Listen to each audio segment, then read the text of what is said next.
जय हिंद, नमस्कार। कैसे हैं आप सभी?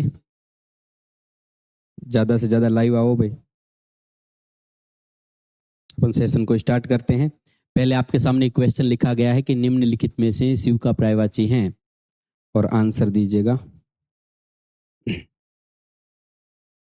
पहले तो इसके आंसर दो। गुरुजी, ये इसमें आ नहीं रहा है, देखना।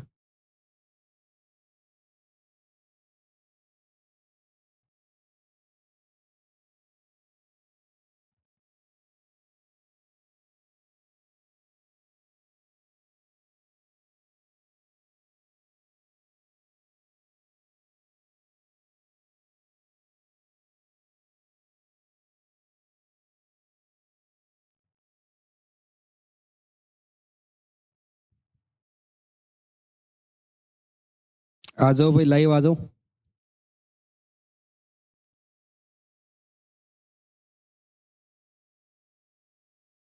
कमेंट चालू नहीं हुए भाई, टेक्निकल टीम ध्यान देना। कमेंट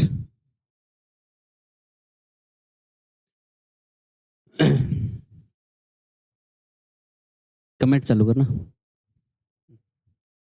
चलिए, तो अपना अपना आंसर जो है आप कमेंट करें। यहाँ पे पूछा गया है कि निम्नलिखित में से शिव का पर्यायवाची है। तो आपने पढ़ा होगा कि गुरुजी कामारी भी हो सकता है व्योमकेश, ये भी हो सकता है ईशानवे। तो आपको क्या लग रहा है, या फिर आपको लगता है क्या ये सभी पर्यायवाची शिव के हो सकते हैं? पर्यायवाची एक ऐसा टॉपिक है जो अपन क्या करते हैं कि रट लो, किताबों में लिखा हुआ है, और इनको अपन क्या करते हैं, रटने लग जाते हैं। लेकिन रटना नहीं है। आज की इस क्लास में हम जो है अच्छे तरीके से अध्ययन करने वाले हैं। पर्यायवाची को कैसे पढ़ना चाहिए, किस तरीके से पढ़ना चाहिए, आखिर ये शब्द ऐसे बना है तो क्यों बना है, ऐसे बनने का रीजन क्या है, वो सारी चर्चाएं हम करने वाले हैं। तो चलिए, पहले तो मैं इसका आंसर बता देता हूं कि इसका आंसर निम्नलिखित में से शिव का पर्यायवाची है कामारी। भी शिव को कहते हैं। गुरुजी क्यों कहते हैं, चर्चा करेंगे। व्योमकेश भी शिव का पर्यायवाची है, महादेव का पर्यायवाची है, शंकर का पर्यायवाची है। बट वाई गुरुजी क्यों कहते हैं, वो भी चर्चा करने वाले हैं। सुनो। तो गुरुजी, इसका मतलब कामारी शिव का पर्यायवाची है, व्योमकेश भी शिव का पर्यायवाची है, और यहाँ पे ईशान जो पर्यायवाची हैं ये भी शिव का पर्यायवाची हैं। इसका मतलब ये तीनों के तीनों, यानी ये सभी किसके पर्यायवाची हो जाते हैं, शिव के पर्यायवाची हो जाते हैं। गुरुजी, हमारे सामने अगर ऐसा क्वेश्चन आ गया होता और हमने रटे जो थे वो हमारे सामने आए नहीं है, अगर आपने समझा होता तो आप इसका आंसर लगा देते। यदि चीजों को आप समझते हैं और आपने नहीं भी पढ़ा हुआ तो भी आप उसका आंसर सही लगा सकते हैं। लेकिन क्या करना पड़ेगा, समझना पड़ेगा। तो चलिए, शिव के पर्यायवाची हम पढ़ते हैं कौन कौन से होते हैं। आज गुरुजी शिव के पर्यायवाची ही क्यों, क्योंकि आज सोमवार है, इसलिए अपनी शुरुआत जो है शिव से होनी चाहिए। शिव का अर्थ क्या होता है? शिव का अर्थ होता है कल्याण। आपने सुना होगा सदाशिव। सदाशिव का मतलब क्या होता है, कि कल्याण हो। तो शिव क्या करते हैं, कल्याण करते हैं, इसलिए शिव का मतलब क्या हो जाएगा, कल्याण। शिव के और कौन कौन से पर्यायवाची हैं, व्योमकेश क्यों कहते हैं, ईशान क्यों कहते हैं, शिव को कामारी क्यों कहते हैं, वो सारी चर्चाएं हम करने वाले हैं। अब देखते हैं कि शिव के पर्यायवाची कौन कौन से होते हैं और किस प्रकार से जो उनको याद रखना जो है हम याद रखेंगे। तो ध्यान देना, शिव के लिए एक पर्यायवाची बनता है। शिव तो खुद है, शिव का मतलब क्या हो जाता है, कल्याण। ओके सर, याद हुआ, ये तो शिव शिव है, महादेव है, शंकर है। लेकिन आपने जब भी शिव की फोटो देखी होगी तो आपने पाया होगा कि शिव की 3 आंखें हैं। बताओ कितनी आंखें हैं, 3। देखी है? हाँ गुरुजी, देखा है। तो इसमें क्या नई बात है, तो शिव के फोटो, यानी शिव का फोटो अगर आप ध्यान से देख लेते तो शिव के जितने भी पर्यायवाची होते हैं वो सारे के सारे आपको याद हो जाते हैं। गुरुजी ऐसे भी हो सकता है? हाँ, 101% ऐसे हो सकता है। गुरुजी, हम तो गए मंदिर में और आंखें बंद की, प्रसाद चढ़ाया और वापस आ गए। हमने शिव का फोटो सही से देखा ही नहीं। अगर देखा होता पर्यायवाची याद हो जाते। देखना, शिव शिव हैं और शिव के बारे में कहा जाता है, कहा क्या जाता है, आपने देखा होगा कि शिव की आंखें 3 हैं और 3 को क्या कहते हैं, त्रि, और आंखों को क्या कहते हैं, नेत्र। हाँ, याद आ रहा है। आंख, नयन, नेत्र, लोचन, चक्षु आंख को कहते हैं। त्रि का मतलब 3 होता है, नेत्र का मतलब आंख होता है। बताइए 3 आंखें और किसी की होती हैं? गुरुजी ओनली फॉर किसकी होती हैं? शिव की होती है। देखते हैं भाई आपके कमेंट वगैरह।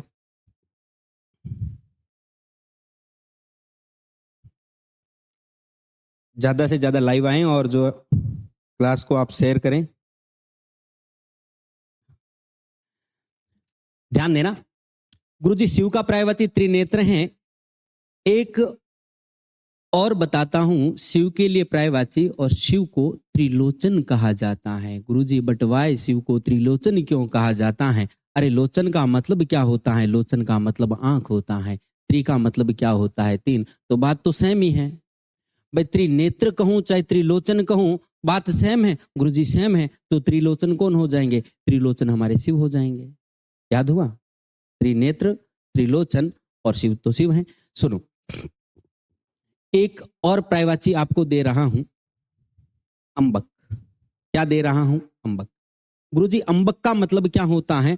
अंबक का मतलब आंख होता है। क्या होता है? आंख। तो यदि आप त्रि जोड़ देते हैं तो शब्द क्या बन जाता है? थोड़ा विशेष शब्द है, शब्द बन जाता है त्र्यंबक। क्या बन जाता है? त्र्यंबक। गुरुजी कैसे बन गया? त्रि प्लस अंबक, ये संधि का मामला है। यहाँ पे यण संधि हुई है, त्रि और अंबक जैसे ही जुड़ा है, शब्द क्या बन गया है? त्र्यंबक बन गया है। लेकिन आप ध्यान रखना कि त्र्यंबक के अंदर आपको कहना है गुरुजी त्रि शब्द है जिसका अर्थ 3 है, और अंबक का मतलब आंखें होती हैं। जिनकी 3 आंखें हैं वही कौन है? वही हमारे महादेव हैं। वही हमारे कौन हो जाएंगे? महादेव। गुरुजी याद हो रहा है, त्रिनेत्र है, त्रिलोचन है, त्रिअंबक है, और आज हमें यह भी पता चल गया है कि अंबक का मतलब क्या होता है? आंख होता है। गुरुजी याद भी हो रहा है साथ साथ। आगे देखते हैं कि शिव के लिए और कौन कौन से पर्यायवाची बने हुए हैं। और सुनो गौर से दुनिया वालों, आपको अपनी तरफ से नए पर्यायवाची नहीं बनाने हैं। कहीं आप त्रि और अक्षी जोड़ो त्र्यक्ष, त्रि आंख जोड़ो त्रियांख, ऐसे नए पर्यायवाची आपको नहीं बनाने। जो पर्यायवाची बने हुए हैं बस उनको आपको ध्यान लगाना है, सेंस लगाना है। अच्छा, त्रि का मतलब 3, आंख का कोई पर्यायवाची लगा हुआ है, हम शिव का पर्यायवाची कह देंगे, लेकिन आपको अपनी तरफ से नहीं बनाना है। बात समझ में? जो प्रचलन में है, जो प्रचलित हो गए, जो शब्द बन गए, अब आपको अलग से शब्द नहीं बनाना है। ओके सर, आपकी बात हमें स्वीकार है, हम अलग से शब्द नहीं बनाएंगे। लेकिन जैसे ही हमारे सामने पर्यायवाची शब्द आएगा, उस शब्द को हम देख करके उससे हम अंदाजा लगा देंगे कि ये शब्द किसका पर्यायवाची हो सकता है। जो भी उससे सेंस लेगा, यानी सेंस जो होगा उसका जो है पर्यायवाची हो जाएगा। तो त्रिनेत्र है, त्रिलोचन है, त्रिअंबक है। और ध्यान रखना, मैंने आपसे पूछा कि शिव की जो ये आंख हैं वो कहाँ पे मिलती हैं, यानी कहाँ पे दिखाई देती हैं। आप कहेंगे गुरुजी ये भी कोई बात बताने की है। शिव की आंख ललाट के ऊपर मिलती है। कहाँ पे दिखती है? ललाट के ऊपर। और सुनो, ललाट के साथ में आप जैसे ही अक्षी शब्द जोड़ते हैं, क्या जोड़ते हैं? अक्षी। अक्षी की एक बात और बताता हूं, सुनो। अक्षी की एक बात और बताता हूं गुरुजी। अक्षी की कैसी बात है? अलग से बात करते हैं अक्षी की। यानी अक्षी शब्द जब जुड़ता है तो वो हमेशा अक्ष में तब्दील हो जाता है। ध्यान देना कि अक्षी शब्द जब जुड़ता है तो अक्षी किस में तब्दील हो जाता है? अक्ष में जुड़ जाता है, अक्ष में बदल जाता है। ये अक्षी शब्द का नियम है। जब हम संधि पढ़ेंगे तब हम चर्चा करेंगे।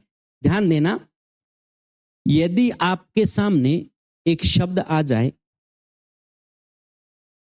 एकाक्ष, क्या आ जाए? चलो कलर चेंज कर लेते हैं। आपके सामने एक शब्द आ जाता है एकाक्ष।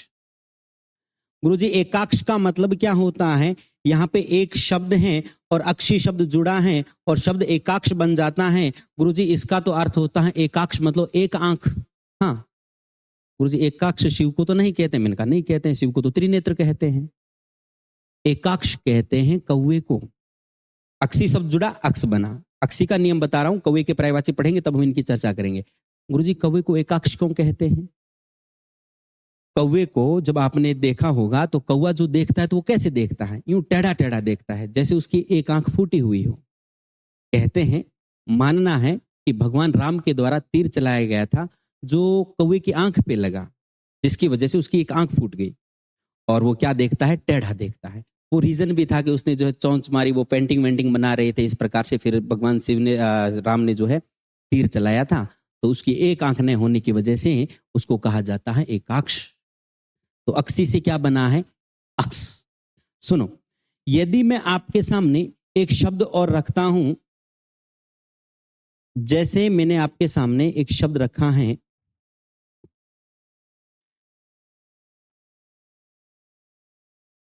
सहस्त्र। गुरुजी सहस्त्र का मतलब क्या होता है? सहस्त्र का मतलब होता है हजार। सहस्त्र का मतलब क्या होता है? हजार। जैसे एक मंदिर है सहस्त्र बाहु, लेकिन हम सहस्त्र बाहु न कह करके उसको कह देते हैं सास बहु। वस्तुतः वो मंदिर किसका है? सहस्त्र बाहु का, मतलब हजार बाहु है। तो सहस्त्र का मतलब होता है हजार। और यहाँ पे अक्सी शब्द जब जुड़ जाता है तो गुरु जी शब्द क्या बन जाता है? यहाँ पे शब्द बन जाता है सहस्राक्ष। क्या बन जाता है? सहस्राक्ष। मैं आपसे पूछ रहा हूं कि सहस्राक्ष का अर्थ क्या होता है? गुरु जी सहस्राक्ष का अर्थ होता है हजार आंखें। सहस्राक्ष का मतलब क्या होता है? हजार आंखें। बताओ, हजार आंखें भी किसी की हो सकती हैं? हाँ, हो सकती हैं। गुरु जी किसकी होती है? 3 आंखें शिव की होती हैं, 1 आंख कौवे की होती है। आपने हमें बताया, पर्यायवाची भी याद हो गया। हजार आंखें भी भला किसकी होती हैं? हाँ, होती हैं। हजार आंखें होती हैं भगवान इंद्र की। इंद्र जब बारिश करते हैं तो सब जगह बारिश कर देते हैं, यानी सब जगह को देखते हैं, इसलिए वो क्या कहलाते हैं? सहस्राक्ष कहलाते हैं। और मानना है कि इंद्र भगवान को साप मिला था, यानी जिसको आप श्राप कहते हो, श्राप नहीं होता, साप होता है। साप मिलने से उनके पूरे शरीर के ऊपर कितनी आंखें हो गई थी? हजारों आंखें हो गई थी। इसलिए सहस्राक्ष कौन है? गुरुजी भगवान इंद्र हो जाएंगे। एकाक्ष कौन है? गुरुजी एकाक्ष तो कौवा हो जाएगा। यदि मैं आपसे कहूं मीन क्या होता है? गुरुजी मीन तो मछली होता है। अक्षी जोड़ दो तो शब्द क्या बन जाता है? मीनाक्ष। इसका मतलब क्या हुआ? मीनाक्ष का मतलब हुआ कि मछली के समान आंखों वाला। बताओ कोई होता है? ना गुरुजी, हमने लड़के को तो किसी को नहीं देखा कि जिसकी आंखें मछली के समान हो। तो लगभग ये शब्द लड़कियों के लिए बने हैं। तो मछली के समान आंखों वाली मीनाक्षी कहलाती है। क्या कहलाती है? मीनाक्षी। लेकिन ध्यान रखना, ई की मात्रा बड़ी रहेगी। आपने यदि मीनाक्षी शब्द को ऐसे लिख दिया है तो ये शब्द अशुद्ध हो जाएगा। मीनाक्षी अक्षी जुड़ते ही अक्ष हुआ, और वाली के लिए ई प्रत्यय लगा, तो आप कहेंगे सर मीनाक्षी शब्द कैसे लिखा जाएगा? ऐसे लिखा जाएगा। क्या मतलब है इसका? कि मीना के समान आंखों वाली। मृग के समान आंखों वाली क्या कहलाएगी? मृगनयनी। और मीना के समान तो मीनाक्षी कहलाएगी। एक शब्द आता है मकर। गुरुजी मकर का मतलब तो वैसे मगरमच्छ होता है, और अक्षी जब जुड़ जाता है तो शब्द क्या बन जाता है? मकराक्ष बन जाता है। जिसकी आंखें मकर के समान हो वो क्या कहलाता है? मकराक्ष कहलाता है। तो गुरुजी आप शिव के पर्यायवाची पढ़ा रहे थे, अभी आप पता नहीं किन किन की बातें करने लगे। तो सुनो, मैं आपको ये बता रहा हूं कि अक्षी शब्द जब जुड़ता है तो अक्ष बन जाता है। क्या बन जाता है? अक्ष। जैसे एकाक्ष हुआ, जैसे सहस्राक्ष हुआ, जैसे मकराक्ष हुआ, और वाली बनाने के लिए इसको हमने क्या कर दिया? मीनाक्षी शब्द बना दिया। और सुनो, ललाट प्लस अक्षी शब्द जब जुड़ेगा तो बताइए क्या बनेगा? गुरुजी आपने हमें बताया, उस नियम के हिसाब से ये शब्द बनेगा ललाटाक्ष। अगर आपके सामने ये शब्द आ जाए कि ललाटाक्ष क्या होता है, जिनके ललाट के ऊपर अक्षी हैं वही ललाटाक्ष होता है। गुरुजी ललाटाक्ष तो हमारे भगवान शिव हैं। सुनो, क्या आपने शिव की फोटो देखने के बाद में आपको ऐसा लगा कि शिव की तीसरी आंख की वजह से उनका रूप थोड़ा विशेष होता जा रहा है, थोड़ा यूं विशेष रूप लग रहा है? ध्यान देना, विशेष को वी प्रत्यय से डिफाइन करते हैं। विशेष को वी प्रत्यय से, वी उपसर्ग से देखा जाता है। वी रूप और अक्षी शब्द जुड़ता है तो शब्द क्या बन जाता है? विरूपाक्ष। यानी अक्षी की वजह से उनका विशेष रूप हो जाता है। तो विरूपाक्ष किसको कहते हैं? गुरुजी विरूपाक्ष तो भगवान शंकर को कहते हैं। समझना, विरूपाक्ष किसको कहते हैं? यानी विशेष रूप हो गया अक्षी की वजह से। भगवान शंकर हैं गुरुजी, 3 नेत्र हैं, 3 लोचन हैं, 3 अंबक आंखें हैं, ललाट अक्षी के ऊपर हैं, यानी ललाट के ऊपर अक्षी हैं, इसलिए उनको क्या कहते हैं? ललाटाक्ष कहते हैं। बताओ किनके पर्यायवाची याद किए आपने? गुरुजी भगवान शंकर के पर्यायवाची याद किए। ध्यान से देखना, जैसे ही आप पर्यायवाची यानी इनकी फोटो जब देखते हैं तो आप पाएंगे इनके मस्तक के ऊपर चंद्रमा विराजमान है। कौन विराजमान है? चंद्रमा। गुरुजी चंद्रमा को संस्कृत में क्या कहते हैं? ध्यान देना, ये क्या हो जाएंगे? विरूपाक्ष। चंद्रमा को संस्कृत में क्या कहते हैं? चंद्रमा ही कहते हैं और चंद्र भी कहते हैं। बिल्कुल, चंद्र से चेंज होकर के चांद बना है, जैसे अक्षी से चेंज होकर के आंख बना होता है। यदि चंद्र लिखा हुआ हो और यहाँ पे लिखा हुआ है शेखर, गुरुजी चंद्र का मतलब चांद, शेखर का मतलब शिखर पर, शीरस पर जिनके चंद्र हैं वही चंद्रशेखर हैं। आपसे पूछा जाए कि किन के सिर के ऊपर चंद्रमा विराजमान है? गुरुजी शिव के शिखर के ऊपर कौन विराजमान है? चंद्रमा विराजमान है। बताओ, बात समझ में आ गई? तो चंद्रशेखर किसको कहते हैं? शिव को कहते हैं। गुरुजी इनके लिए एक शब्द और भी आता है, इनको कहा जाता है चंद्रभाल। इनका भाल का मतलब क्या होता है? भाल का मतलब भी माथा होता है, भाल का मतलब भी मस्तक होता है। जिनके चंद्रमा भाल पर विराजमान है वही चंद्रभाल है। और ध्यान देना, मस्तक को मूली भी कहा जाता है। यदि आपके सामने शब्द आ गया चंद्रमौली, क्या आ गया?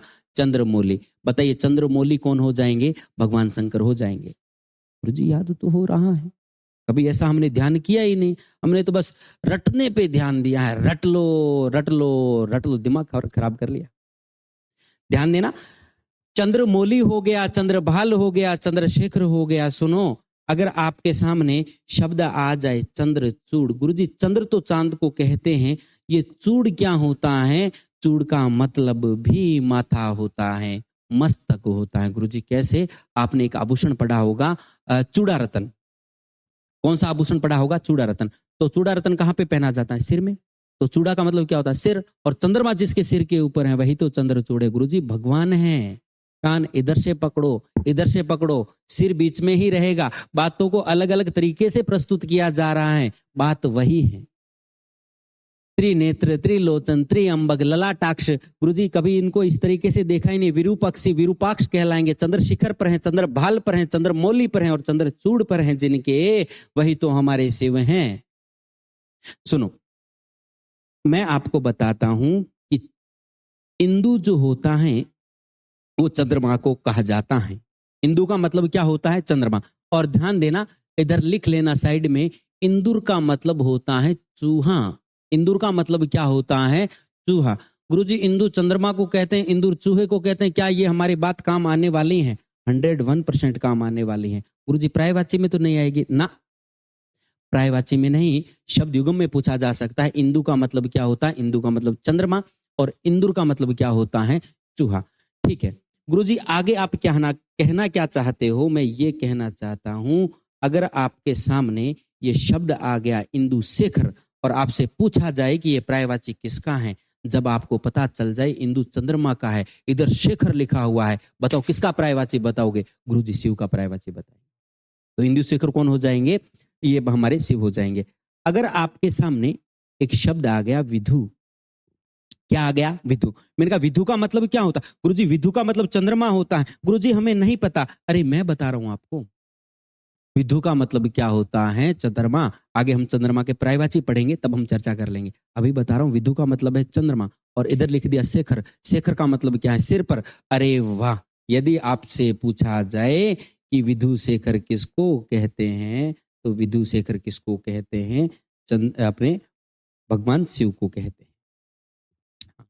अभी वो कमेंट चालू है क्या?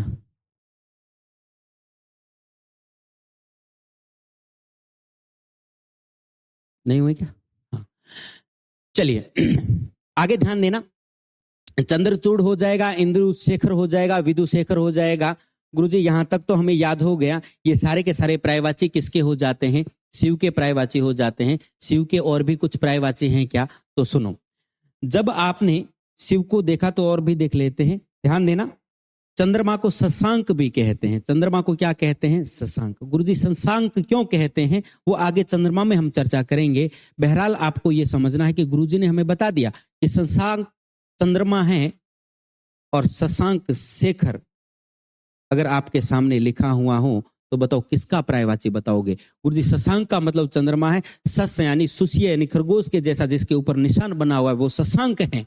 और शेखर, शशांक का मतलब क्या हो गया? चंद्रमा। और शेखर का मतलब क्या होगा? जिसके शिखर पे हैं, और चंद्रमा जिसके शिखर के ऊपर हैं, वही शशांक शेखर कहलाएंगे। बताओ शशांक शेखर कौन कहलाएंगे? चलो फिर से लिख लेते हैं। तो शशांक शेखर कौन हो जाएंगे? भगवान शिव हो जाएंगे।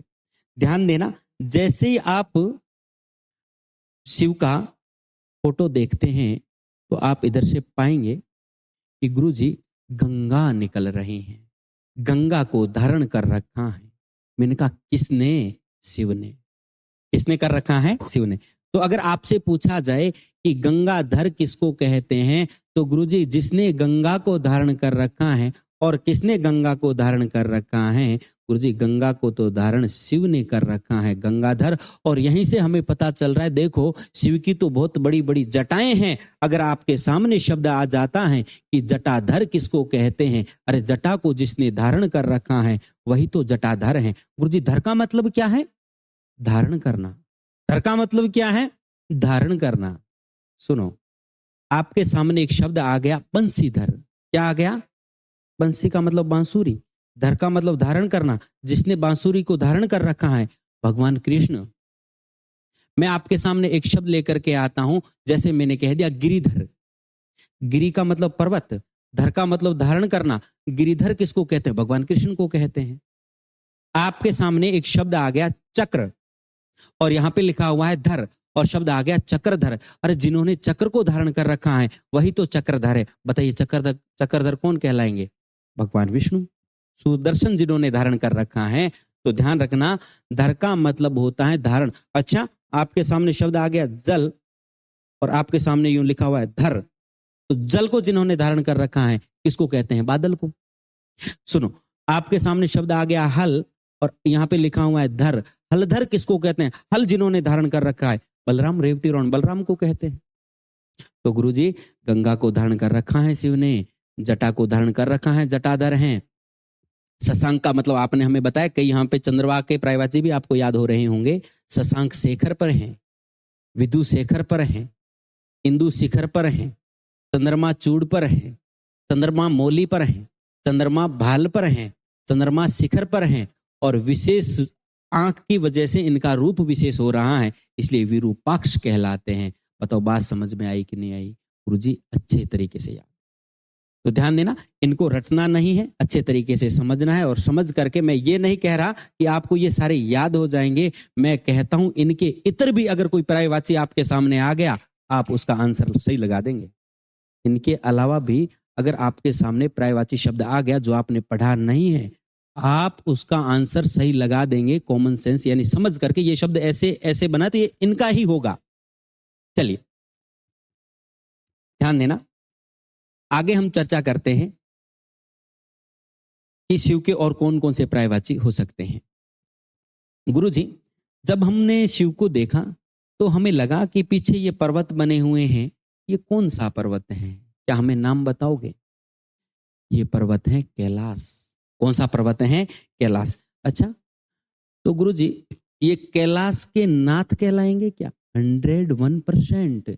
ये क्या कहलाते हैं? कैलाशनाथ। कैलाश ऐसे ही लिखना है, शंकर वाला नहीं, कैलाशनाथ। क्या ये कैलाश के नाथ हैं? हाँ, कैलाश पर्वत पर रहते हैं, ये कैलाश के नाथ हैं। क्या ये कैलाश के पति कहलाएंगे? गुरुजी पति का मतलब क्या होता है? हस्बैंड। अरे सुनो, पति का मतलब हस्बैंड ही नहीं होता, पति का मतलब स्वामी भी होता है, पति का मतलब रक्षा करने वाला भी होता है। कैलाश का पति कौन है? भगवान शंकर हैं। कैलाश का नाथ कौन है? भगवान शंकर हैं। सुनो, आपको एक बात बता रहा हूं, इस कैलाश पर्वत पर भगवान शिव के साथ में कुबेर भी रहा करते थे। कौन रहा करते थे? कुबेर।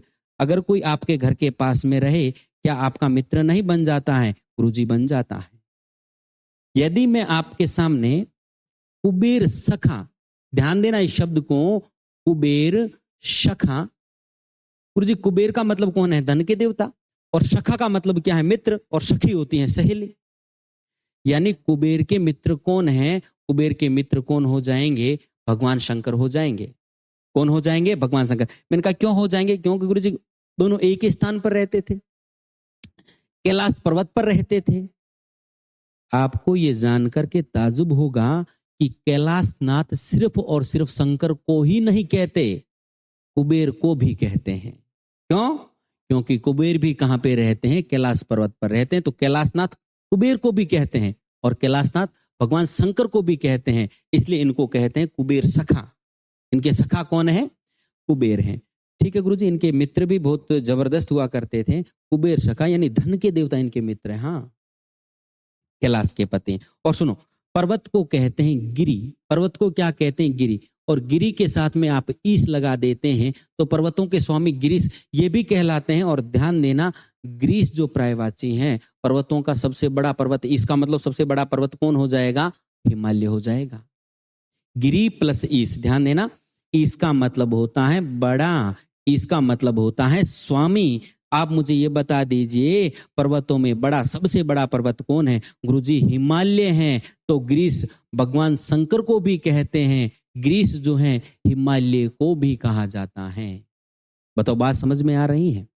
सुनो, फोटो को देखो गुरुजी, फोटो को देखने से कौन कौन से पर्यायवाची याद हो रहे हैं? ये सारे के सारे पर्यायवाची इनकी फोटो देख करके याद हुए हैं, बस सिर्फ और सिर्फ कुबेर सखा को छोड़ करके। ये मैंने एक्स्ट्रा आपको बताया है। सुनो गुरुजी, जब हमने फोटो देखा शिव का, तो हमने पाया कि इनके हाथ में ये क्या है? क्या है? त्रिशूल है। इनके हाथ में त्रिशूल है। गुरुजी, त्रिशूल को क्या कहते हैं? त्रिशूल को त्रिशूल कहते हैं। और त्रिशूल को आप सूल भी कह सकते हैं। क्या कह सकते हैं? सूल। अगर आपसे पूछा जाए कि सूल पाणी किसे कहते हैं, गुरुजी सूल का मतलब त्रिशूल, पाणी का मतलब हाथ। जिनके हाथ में त्रिशूल हैं वही सूल पाणी कहलाते हैं। अच्छा, इस पाणी का मतलब हाथ होता है। तो यदि हमारे सामने शब्द आ गया चक्र पाणी, चक्र का मतलब क्या होता है? सुदर्शन चक्र। पाणी का मतलब क्या होता है? हाथ में। जिनके हाथ में यानी जिनकी उंगली में चक्र है वो चक्र पाणी, गुरुजी भगवान विष्णु हो जाएंगे। अगर आपके सामने शब्द आ गया वीणा पाणी, गुरुजी पाणी का मतलब हाथ है, वीणा का मतलब एक वाद्य यंत्र होता है। वीणा जिनके हाथ में वो वीणा पाणी है। वीणा पाणी कौन हो जाएगी? माता सरस्वती हो जाएगी।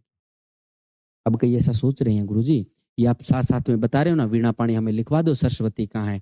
चक्रधर हमें लिखवा दो, वो भगवान विष्णु का है। तो पढ़ेंगे ना, उनके पर्यायवाची पढ़ेंगे तब हम लिखेंगे। बहरहाल आपको क्या लिखना है कि ग्रीस किसको कहते हैं? ग्रीस दोनों को कहते हैं, हिमालय को भी कहते हैं, भगवान शंकर को भी कहते हैं, सूल पाणी भी कहते हैं। और सुनो गौर से दुनिया वालों, सूली भी कहते हैं। गुरुजी सूली? हाँ, सूली कहते हैं भगवान को। हाँ, सूली कहते हैं। But why? सुनो, मैंने यहाँ आपके सामने एक शब्द लिखा है लालच। लालच क्या है? गुरुजी लालच बुरी बला है। और मैं यहाँ पे ये प्रत्यय लगा देता हूं तो शब्द बन जाता है लालची। लालची का सेंस क्या हुआ? लालच वाला। लालची का मतलब क्या है? लालच वाला। मैं आपके सामने एक शब्द लिख देता हूं साहस, और साहस के साथ में ई लगा देता हूं तो इसका मतलब क्या हुआ? साहस वाला। इसका मतलब क्या हुआ? साहस वाले, साहस वाला। मैं यहाँ पे एक शब्द लिख देता हूं लोभ, और लोभ के साथ में ई लगा देता हूं तो इसका मतलब क्या? लोभी, लोभ वाला। तो उसी प्रकार से गुरुजी ये शब्द ऐसे ही तो बना है। हाँ, सूल के साथ में ई लगा है यानी सूल वाला। सूल वाले तो हमारे भगवान शंकर हैं, सूल पाणी में हैं, सूली हैं, ये गिरीश हैं, कुबेर के सखा हैं, कैलाश पर्वत के पति कैलाशपति हैं, कैलाशनाथ हैं। इन्होंने जटाओं को धारण कर रखा है। अरे इन्होंने गंगा को धारण कर रखा है। ध्यान रखना, शशांक चंद्रमा को कहते हैं, शशांक शेखर इनको कहते हैं, विदु शेखर कहते हैं, इंदु शेखर, चंद्रचूड़, चंद्रमौली, चंद्रभाल इनको कहा जाता है, शिव को कहा जाता है। और शिव के और कौन कौन से पर्यायवाची हैं जिनकी अपन चर्चा करते हैं। चलिए, साथ साथ में आपको लिखना भी है। और ध्यान देना, विशेषतः ऑफलाइन आने वाले स्टूडेंट्स जो हैं, इनके आप अच्छे से नोट्स बनाएंगे और मैं क्लास में चेक करूंगा। आपके पास बने हुए होने चाहिए पर्यायवाची के, मैं कल चेक भी कर सकता हूँ। हाँ, और जो है आप जो है लाइक करना है, शेयर करना है और सब्सक्राइब भी आपको करना है। तो आगे बढ़ते हैं, ध्यान देना। और कौन कौन से पर्यायवाची, एक बार इनको साइड में कर देते हैं। चलो भाई इधर आ जाओ।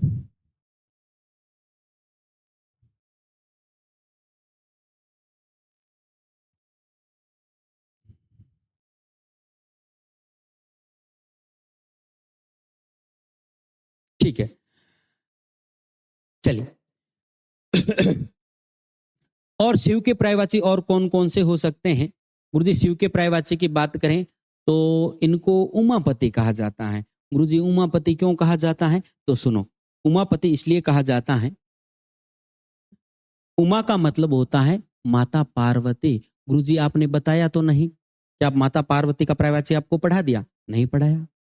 तो यदि आपके सामने उमापति शब्द आ जाए, पति का मतलब स्वामी होता है, उमा का मतलब पार्वती होता है, तो क्या पार्वती के पति कौन है? गुरुजी भगवान शंकर हैं। अगर आपके सामने उमा और ईस लगा हुआ हो और उमेश शब्द आ जाए इन फ्यूचर, तो क्या आप उमेश शब्द शंकर का नहीं बताएंगे? गुरुजी बताएंगे। उमा के साथ में क्या शब्द लगा हुआ है? ईस लगा हुआ है। सुनो, पति के लिए एक शब्द और भी आता है, कांत। पति के लिए कौन सा शब्द आता है? कांत। अगर आपके सामने उमाकांत शब्द आ जाता है, तो आप मुझे ये बताइए, क्या आप नहीं कहेंगे कि ये सुप्रायवाची है, भगवान शंकर का है? गुरुजी 101% कहेंगे। उमा के कांत हैं, उमा के पति हैं, उमा के ईश हैं। आपको ये जान करके ताजुब होगा कि सती भी किसको कहते हैं? माता पार्वती को कहते हैं। तो सती धन ईश, और शब्द क्या बन जाता है? सती के ईश। और सतीश किसको कहते हैं? भगवान शंकर को कहते हैं। कुछ रूड नेम बता रहा हूं, उनको अलग से लिखना, रूड है, उनको ऐसे ही कहा गया है। गुरुजी जल को जल क्यों कहा गया है? वो नाम बन चुका है, अब याद रखना पड़ेगा। जल को जल, जय और लय जोड़ा, गुरुजी क्या सेंस है? इसका कोई सेंस नहीं है। तो ध्यान देना, ऐसे कौन से नाम हैं, वो रेड से लिख देता हूं। जो शिव को हर कहते हैं। क्या कहते हैं? हर। हालांकि इसका सेंस आप ऐसे ले सकते हैं कि ये पापों का हरण कर लेते हैं। तो शिव को क्या कहते हैं? हर। और आपने सुना होगा हर हर महादेव। हर किसको कहेंगे? शिव को। और सुनना, शिव को सर्व कहते हैं, ये रूड नेम है। और शिव को रुद्र कहते हैं, और शिव को भव कहते हैं। क्या कहते हैं? भव कहते हैं। शिव के लिए हर का प्रयोग किया, एक ध्यान रखना, बम भी कहा जाता है। बम हलंत होना चाहिए, बम। गुरुजी हाँ, हमने सुना है बम बम भोले। तो बम किसको कहते हैं? शिव को। हर हर महादेव किसको कहते हैं? हर का मतलब महादेव हो गया, गुरुजी ये याद है। रुद्र किसको कहते हैं? शिव को। और भव का मतलब होता है उत्पन्न होना, जो उत्पन्न हुए हैं। और सुनो, शिव अपने आप उत्पन्न हुए हैं। कभी सुने हैं शिव के माता पिता? नहीं सुने हैं गुरुजी। स्वयं उत्पन्न हुए हैं। अरे स्वयं उत्पन्न होने की वजह से सम प्लस भू, ये शंभु बन जाते हैं। स्वयं उत्पन्न, भू का मतलब उत्पन्न होना। और कैसे उत्पन्न हुए हैं? अपने आप उत्पन्न हुए हैं। ना तो आदि है, ना ही इनका अनंत है। गुरुजी आदि का मीन्स क्या होता है? आदि का मतलब होता है शुरुआत। सुनना, गुरुजी क्या लिखे? ये लिखा होगा, फिर आपने ये भी साथ साथ में लिख लिया होगा। आदि का मतलब क्या है? इन दोनों शब्दों का ध्यान देना, शब्द युगम में बहुत बार पूछा जाता है। इस आदि का मतलब होता है शुरुआत, और इस आदि का मतलब होता है अभ्यस्त। मोहन शराब का आदि है, ये वाला है। और आदि का मतलब होता है शुरुआत, यानी आदिवासी जो शुरुआत से वास करे। आदि का मतलब क्या होता है? शुरुआत। आप कहेंगे गुरुजी शिव की तो कोई आदि शुरुआत है ही नहीं। मैंने कहा नहीं, अन्न आ जाएगा। और अन्न के साथ में आप जैसे ही आदि जोड़ते हैं, तो शब्द बन जाता है अनादि। क्या बन जाता है? जिनकी कोई शुरुआत नहीं है, जो स्वयं उत्पन्न हुए हैं, वो अनादि हैं, वो शंभु हैं, वो भव हैं, वो रुद्र, वो सरो, वो हर हैं, वो बम हैं, वो बम बम भोले हैं। मतलब बात समझ में आई कि नहीं? गुरुजी याद हो रहा है, लेकिन हमने इस तरीके से कभी देखा नहीं है।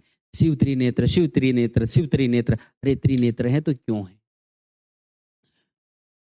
शिव है, देखना कितने पर्यायवाची आपको शिव के याद हैं। शिव है, त्रिनेत्र है, त्रिलोचन है, त्रिअंबक। अंबक का पर्यायवाची आपको याद रखना पड़ेगा, आपके लिए नया है। ललाटाक्ष गुरुजी आएगा तो हम देख लेंगे। ऐसे यूं याद रखने की आवश्यकता नहीं, याद रख करके यूं भर लो दिमाग में, रखने की आवश्यकता नहीं। ऑप्शन जैसे आपके सामने आएगा, ऑप्शन चिल्ला करके कहेगा इधर रहा उत्तर, तो ध्यान देना। ललाटाक्ष हो जाएगा। विरूपाक्ष विशेष रूप, इन अक्षी की वजह से विशेष रूप है इनका। चंद्रशेखर है, चंद्रशेखर पर है। चंद्रबाल है, चंद्रमौली है, चंद्रचूड़ है, चंद्रशेखर फिर से हो गया क्या? नहीं। इंदुशेखर है, विदुशेखर है, शशांक शेखर है। और गंगा को धारण कर रखा है, जटा को धारण कर रखा है। कैलाश पर्वत पर रहते हैं, कैलाश के पति कैलाशनाथ हैं। कुबेर के मित्र हैं, मेन बात तो ये है। कुबेर भी पास में रहता था, रहते थे, सॉरी। ये अपने जो है धन के देवता है भाई। ये नाराज, इनको नाराज मत कर देना, है ना, इनको नाराज नहीं करना है। हाँ भाई, कुबेर भगवान जी कहाँ हो? हाँ, कुबेर के ये सखा है।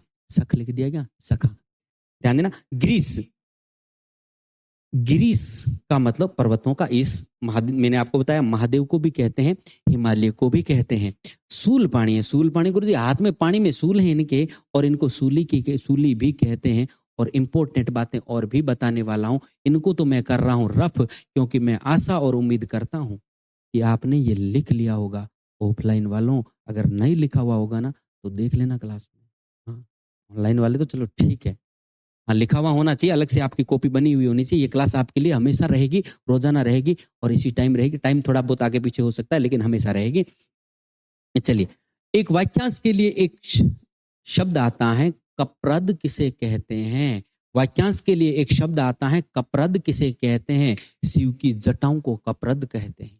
शिव की जटाओं को क्या कहते हैं? कप्रद। और जिसके पास कप्रद है तो गुरुजी वो कप्रदी कहलाएगा। हाँ, आपके लिए नया शब्द होगा, लेकिन ध्यान देना अच्छे तरीके से कि कप्रदी किसको कहते हैं। गुरुजी कप्रदी जो है किसको कहते हैं? भगवान शंकर को कहते हैं। कप्रदी किसको कहते हैं? भगवान शंकर को कहते हैं। और ध्यान देना, शिव का धनुष क्या कहलाता है? शिव का धनुष पिनाक कहलाता है। और पिनाक वाले क्या कहलाएंगे? पिनाकी कहलाएंगे। जो रेड से लिख रहा हूं उनका विशेष ध्यान देना। कपर्दी, शिव का प्रायवाची, त्रिलोचन सब करके आएंगे, लेकिन आपको यह भी पता है शिव का धनुष पिनाक कहलाता। वाक्यांश के लिए एक शब्द तैयार हो रहा है। शिव की जटाएं कप्रद कहलाती हैं, लेकिन कप्रदी और पिनाकी किसको कहा जाता है? भगवान शंकर को कहा जाता है। Very very very important, star लगा लेना इस पे। अनादि गुरुजी आदि नहीं है, जिसकी शुरुआत नहीं, याद पता चल जाएगा। और पिनाकी और कप्रदी। और देख लेता हूं कोई इंपॉर्टेंट शब्द और जो है शिव के लिए निकल करके आए। देखो यहां से, बाघ के वस्त्र पहने हैं तो बाघांबर भी इनको कह देते हैं। और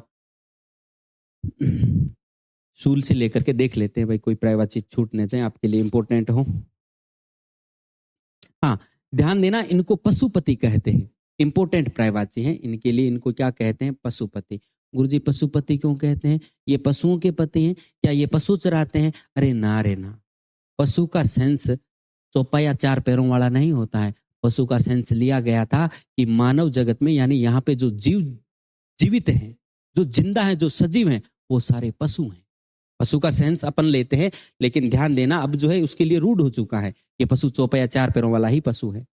पशु का मतलब जो यहाँ पे जीवित हैं, जो जिंदा है, जो सजीव है, वो सारे पशु। और उनका पति कौन है? भगवान शिव कहलाते हैं। इसलिए भगवान शिव को क्या कहा गया है? पशुपति कहा गया है। पिनाक हाथ में रखते हैं, पिनाकी कहलाते हैं। शिव की जटाएं कप्रद है, इसलिए कप्रदी कहलाते हैं। जटाधर गंगाधर ये आ जाए तो आप आराम से इजीली जो है इनके प्रायवाची जो है देख लेते हैं। आगे देखिए कौन कौन से प्रायवाची इनके लिए बनते हैं। हाँ, एक प्रायवाची वहां पे था ईशान। क्या था? ईशान। गुरुजी ये ईशान क्यों कहते हैं?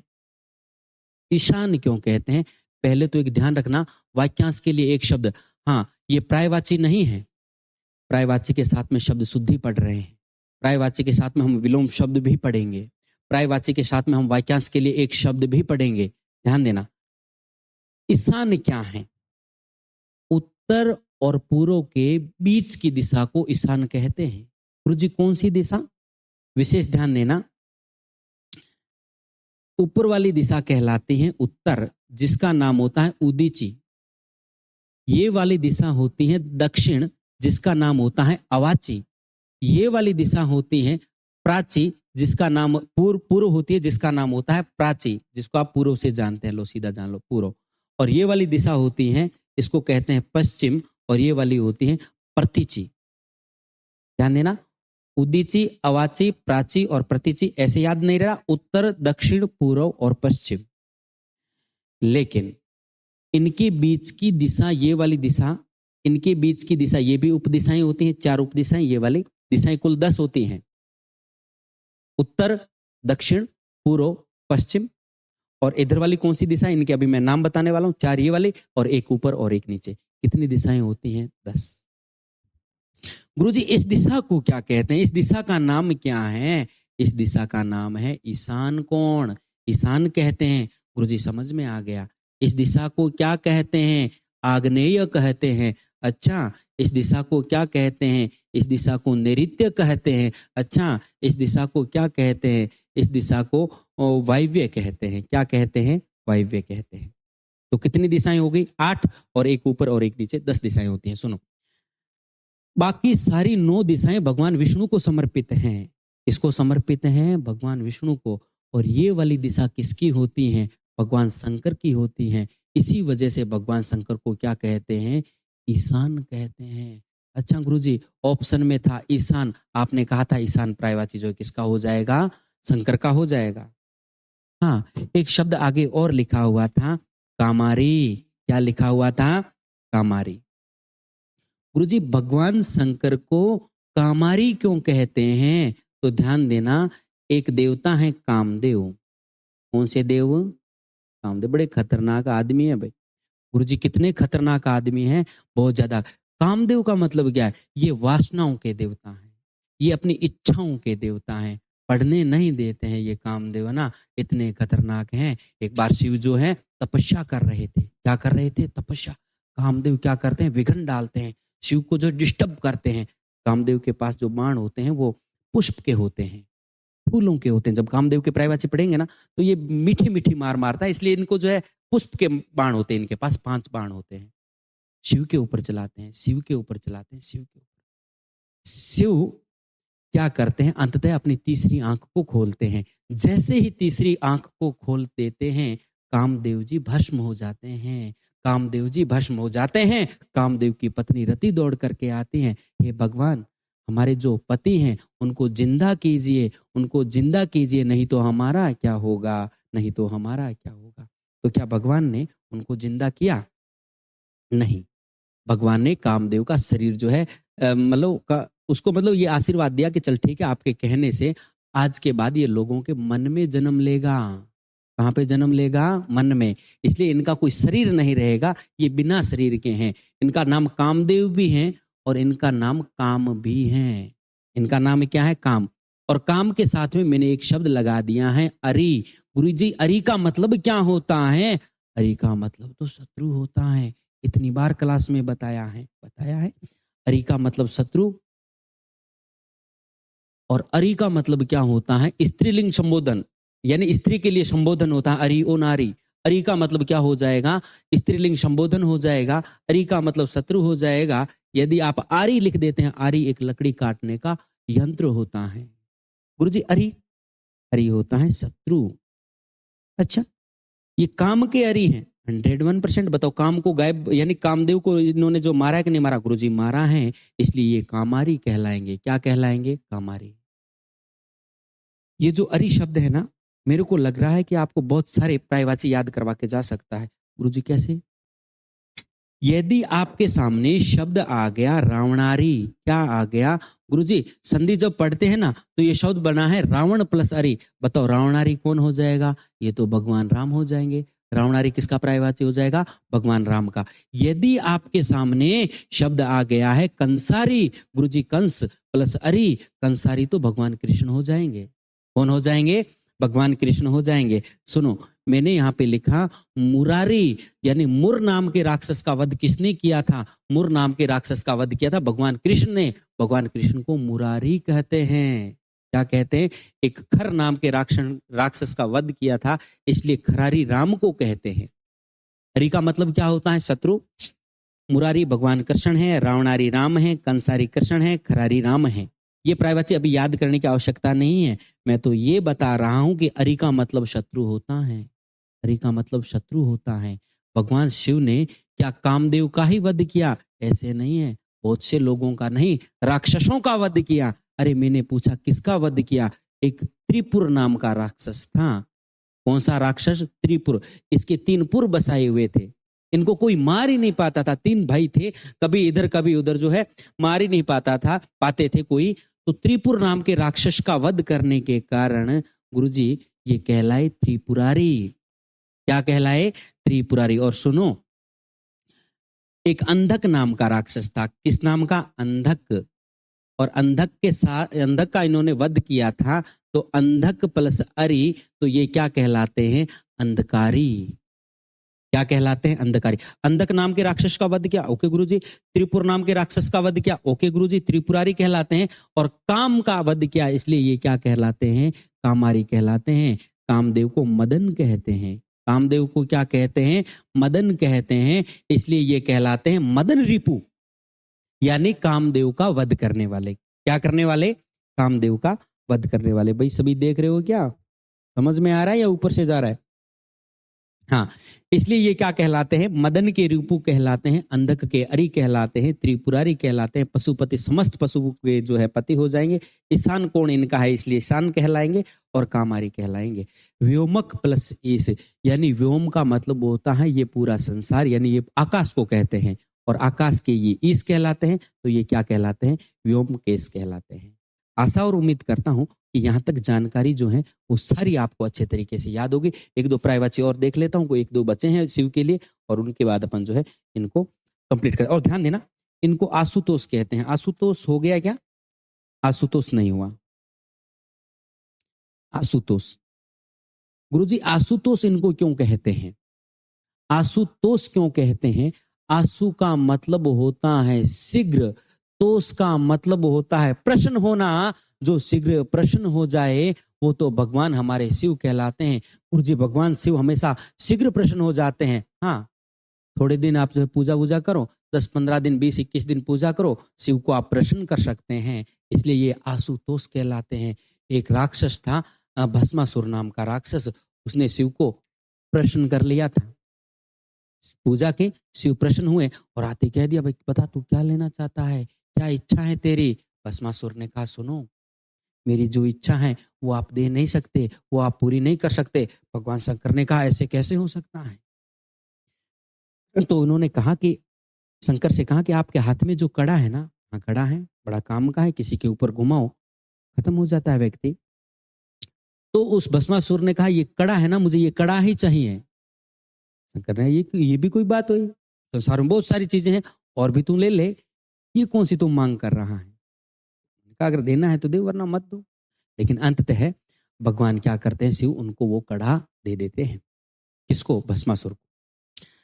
अब भस्मासुर क्या करता है, देख के कड़े को यूं देख करके कहता है कि मैं इसका एक्सपेरिमेंट करूंगा। अरे तू जा कहीं पे भी कर, ये काम करेगा, ओरिजिनल है, इसका तू क्या कर ले, एक्सपेरिमेंट कर कहीं पे भी। अरे नहीं, जा करके मैं कब देखूंगा, मैं तो अभी के अभी आपके ऊपर एक्सपेरिमेंट करूंगा। अरे वाह, ये भी कोई बात हुई? शिव ने कहा, वो पास आ रहा है, शिव का दूर चल। अरे नहीं, मैं एक्सपेरिमेंट करूंगा। तो एक्चुअली क्या हुआ, शिव ने कहा, वो देख क्या है। भस्मासुर उधर देखने लगा, शिव तो बोईजा, बोईजा मतलब जानते हो, भाग जाते हैं। तो शिव क्या हो जाते हैं, भाग जाते हैं। अब भस्मासुर पीछे कड़ा लेकर के भाग रहा है, मैं एक्सपेरिमेंट तो आपके ऊपर ही करूंगा। लेकिन जब विष्णु को पता चलता है कि अगर ये कड़ा शिव के ऊपर से घुमा दिया जाए तो शिव भस्म हो जाए, तो ये मामला गड़बड़ हो जाएगा। तो विष्णु क्या करते हैं, एक मोहिनी का रूप बना करके आते हैं, एक लड़की का रूप बना करके, और भस्मासुर के आगे से यूं निकलते हैं। भस्मासुर देखते ही हतप्रभ रह जाते, मतलब सुंदर सी महिला थी। तो उसको देख करके उसको प्रपोज कर देते हैं, विल यू मैरी मी। क्या कहते हैं कि प्रपोज कर देते हैं कि मैं आपसे शादी करना चाहता हूँ। वो कहते हैं कि आप कितने सुंदर हो, देखो बड़े बड़े आपके दांत है, इतनी बड़ी जुबान है, कितने अच्छे लग रहे हो, मैं आपसे शादी बिल्कुल कर सकती हूँ, लेकिन मेरी तरह जो है क्या करना पड़ेगा, डांस करना पड़ेगा। डांस कर लेंगे, इसमें क्या है, मैं तो बहुत अच्छे तरीके से डांस करता हूँ, करके बताओ। तो कहते हैं कि मोहिनी ने डांस किया, तो वो भी साथ साथ में कर रहा है। राक्षस कैसे डांस करेगा वो तो आप अनुमान लगा सकते हैं। तो तांडव नृत्य की एक मुद्रा होती है जिसके दौरान क्या है कि वो क्या नाम है, मोहिनी यानी भगवान विष्णु अपना हाथ ऊपर से यूं करते हैं, यूं। तो भस्मासुर क्या करते हैं, कड़ा यूं पहना हुआ था, वो भी इतने मोहित हो गए देख करके, वह मजा आ गया, और वो ऐसे करके अपना स्टेप कर लेते हैं, और जैसे स्टेप करते हैं भस्मासुर जी क्या हो जाते हैं, खत्म हो जाते हैं। इतने हैं भोले हमारे कौन, भोलेनाथ। इसलिए इनको आशुतोष तुरंत जो है क्या हो जाते हैं,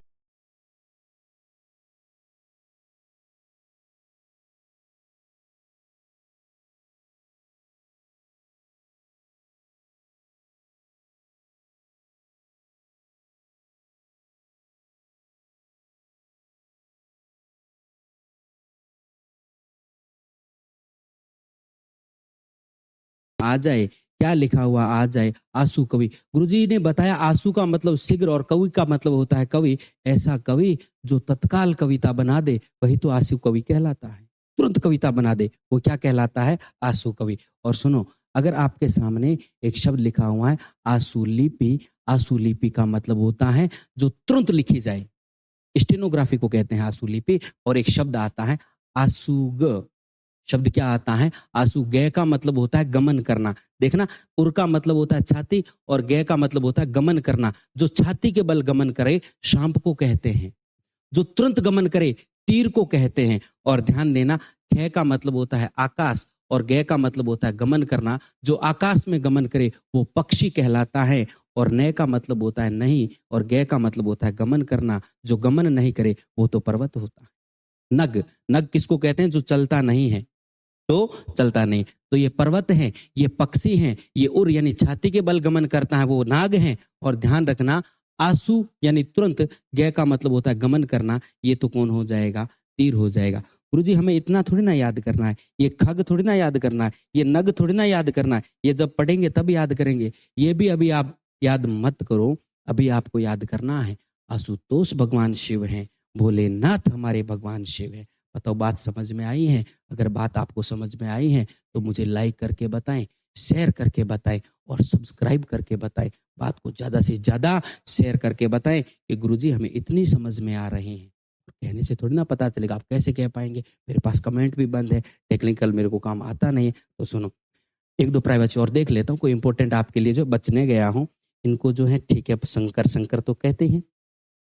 हाँ, भूतनाथ, एक ध्यान रखना, बबूत लगाए फिरते हैं, भूतनाथ है ये लो, भूतेश भी कह देते हैं। भूतनाथ और क्या हो जाएगा? भूतेश हो जाएगा। क्या हो जाएगा? भूतेश। और सुनो गौर से दुनिया वालों, ऑफलाइन वालों, जो मेरी क्लास में बैठ रहे हो, आगे जो भी क्लास होगी ये लिखे हुए होने चाहिए आपके। हाँ, क्या किए होने चाहिए? लिखे। तो आगे और कौन कौन से प्रायवाची हैं? शिव के प्रायवाची कंप्लीट हो जाते हैं। आगे और भी किसी से जुड़ते हैं तो और भी हम पढ़ लेंगे। अब कईयों को लोग, गुरुजी ने वो प्रायवाची नहीं पढ़ा, मैंने वो पढ़ा था, वो आ जाएगा आगे, कहीं ना कहीं आ जाएगा, कहीं से जुड़ेगा। अब और कौन कौन से प्रायवाची हैं, किस प्रकार के प्रायवाची हैं, क्या वो हमें याद हो जाएंगे? ये सब जानने के लिए कम से कम करना पड़ेगा एक दिन का वेट। नेक्स्ट एपिसोड कल। आज के लिए इतना ही। जय हिंद, जय भारत।